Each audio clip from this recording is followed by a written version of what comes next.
Hey guys, welcome to another edition of Brett and Lou's Movie Reviews. Brett and Lou's Movie Reviews. Brett and Lou's Movie Reviews. We are two best friends who like watching films and talking about them afterwards.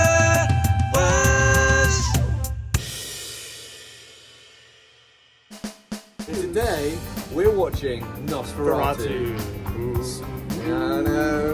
Starring Bill Skarsgård, Nicholas Hoult, Willem Dafoe, Emma Corrin, Aaron Taylor-Johnson, and Lily Rose Depp, who, interestingly, replaced Anna Taylor-Joy. And also, another little fun fact for you, Harry Styles was attached, but he dropped out. Okay, real interesting. And it's directed by Robert Eggers, or as I like to call him, Bobby Eggsy's my man. You know, if you're watching Bobby... Yeah, I love Bobby Eggers. Me too. He's the man. He's done some amazing films. We both love The Witch, don't we? Yeah, absolutely love The Witch. Have you seen The Northman? I have not. Amazing. Brutal, graphic, disturbing. Yeah. Okay, I'll check it out. Really good. He also did The Lighthouse. I mean, I wasn't a massive fan of that, but he's got a real strong sense of style, and that is because he was originally a production designer, and I think having that artistic skill, he can really bring a strong aesthetic to his film. So I'm really looking forward to it. He brings his own style to the film. Yeah, he really does. His own unique style, which was very evident in The Witch. Oh yeah. So I'm really looking forward to seeing it. And it's cool that, you know, like the original film was made in 1922, and they created Nosferatu the vampire because they didn't want to pay Bram Stoker copyright. They didn't want to use that intellectual property. So they created a new vampire, and it became its own thing. And the 1922 film is a classic example of German expressionism with all of those creepy shadows and moody atmosphere. So I really can't wait to see what they've done with this 2024 version. And there was a 1979 remake, which I haven't seen. Yeah, I haven't seen it. I haven't seen any of them. I'm going into this pretty blind. Okay, cool. But so I'm really excited. You already know all of the actors and everything about the production. Yeah. So shall we go? But I'm really excited. And you know why I'm really excited about it? One of the main reasons? Go ahead. Because I'm watching it with you. Let's Let's do this. We'll see you soon for the review. Can't wait.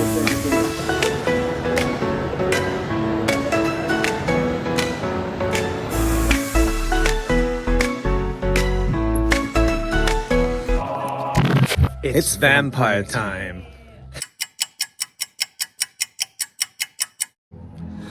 Louis, I can't feel my butt. Can you feel it? Okay, let's try.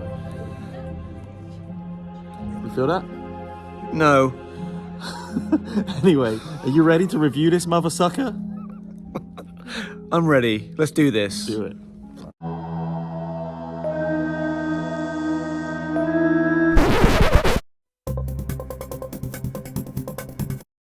And action! Okay, so Nosferatu.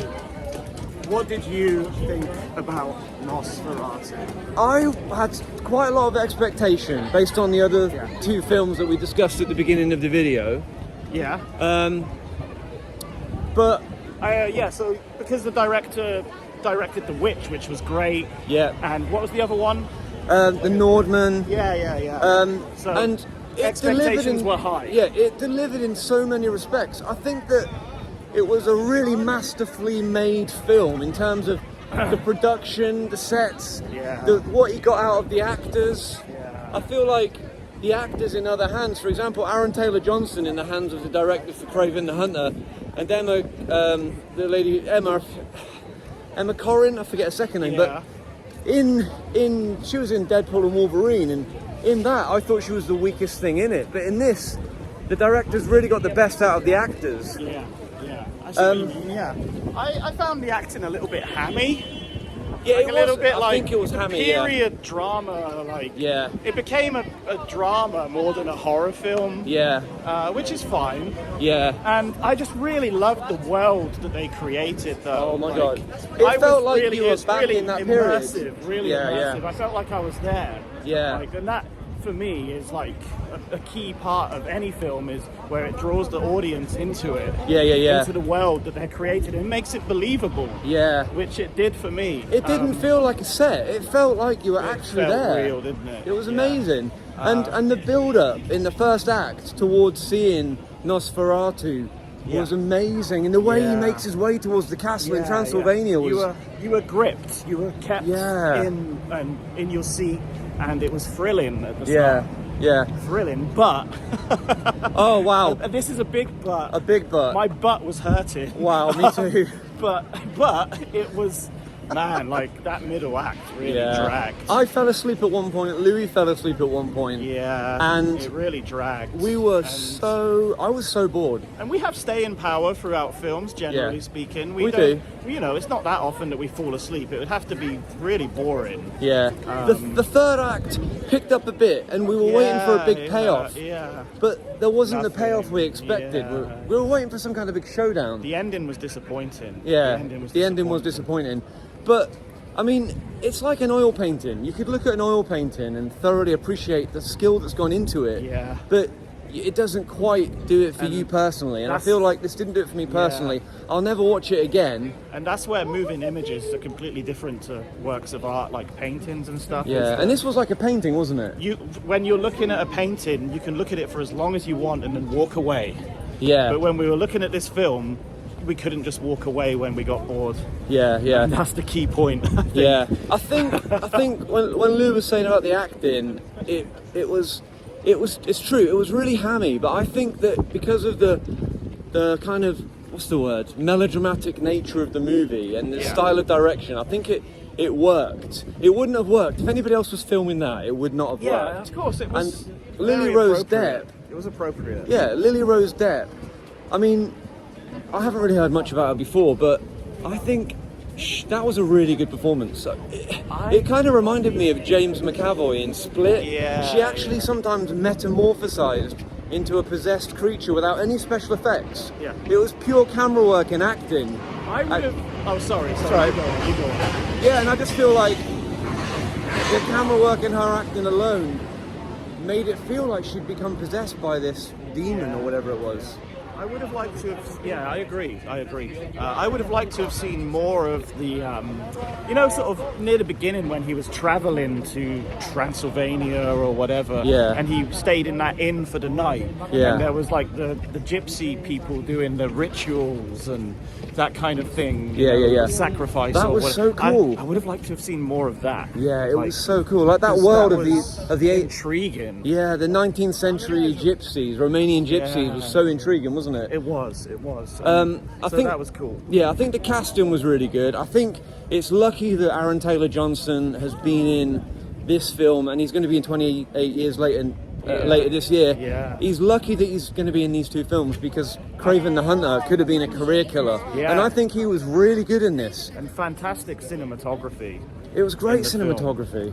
Like as you would expect from this type of film, because it is one of those groundbreaking films from, the silent era where it was all about the cinematography because they couldn't express anything because it was a silent film. They couldn't express anything with dialogue. Yeah. The acting was really exaggerated in the original, obviously, because again, they couldn't express things with dialogue. Yeah. But I think this film did justice to the original Nosferatu. Unfortunately, it had that middle part of the film that just dragged, and it was a bit of a drag. Yeah.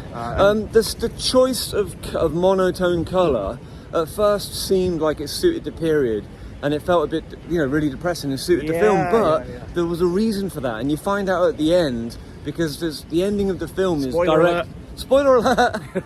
The ending of the film is direct. The brightness at the end of the film is directly related to the ending, isn't it? Yeah, you needed the brightness. It's a key plot. We won't say any more, but it was really, really great use of lighting, and it was a purposeful choice to keep it dark throughout the whole film. It was a stunning film in terms of the way it looked. Yeah, and there were moments in the film that made it worth the wait. Like there were so many gross out moments. Yeah. And there were just some moments where it made you sort of go, whoa. Yeah, it was a true sort of universal style horror film from that decade, from the past. Those old 50s films. It encapsulated that. Yeah. The sort of feel of those old 50s films, but it added something for the modern audience with the grossness and the special effects, you know. So it had a bit of everything. Unfortunately, I kind of lost interest towards the end. Yeah, I did. I was bored. And it is just a Dracula ripoff. Let's face it. Yeah, and they knew that at the time. Oh yeah.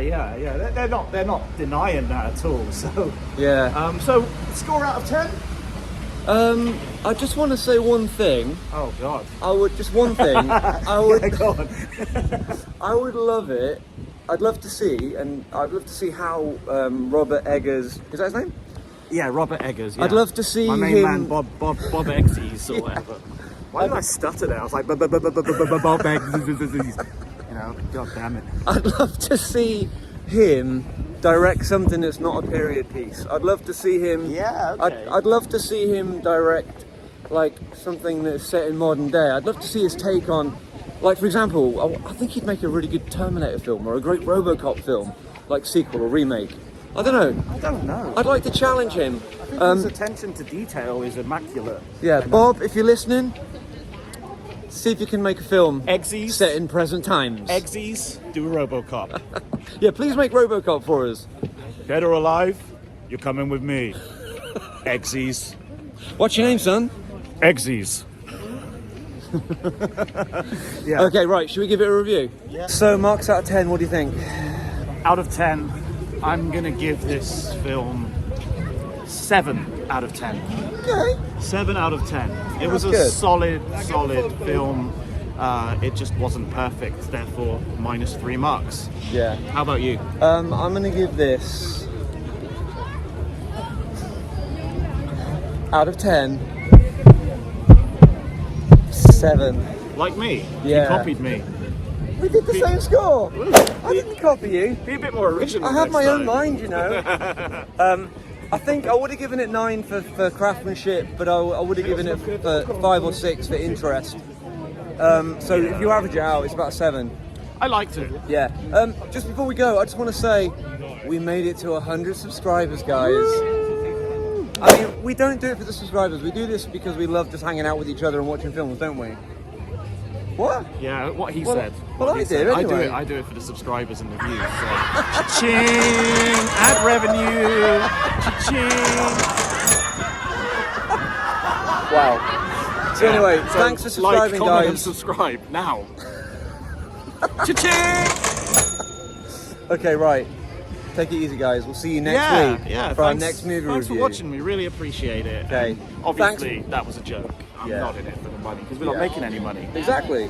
Anyway, thanks for watching Brett and Lou's Movie Reviews. Woo! Brett and Lou's movie reviews. Brett and Lou's movie reviews. We are two best friends who like watching films and talking about them.